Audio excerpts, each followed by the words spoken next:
देख रहे हैं BHP न्यूज। मैं हूं आपके साथ अपूर्वा। देश दुनिया की हर बड़ी खबर, हर अहम अपडेट और हर मुद्दे की सटीक जानकारी लेकर हम हाजिर हैं।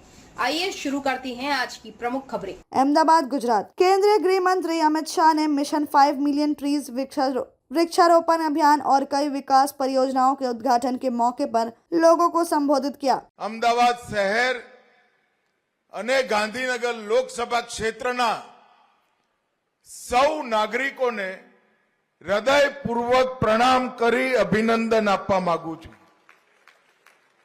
ખાલી ગાંધીનગર લોકસભા ક્ષેત્રમાં 1,25,00,000 વૃક્ષો આજના દિવસમાં રોપિત કરવાનું કામ આપણા નગરજનોએ કર્યું છે મિત્રો।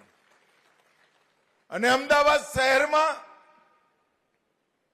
50 લાખ વૃક્ષો વાવવાનું અભિયાન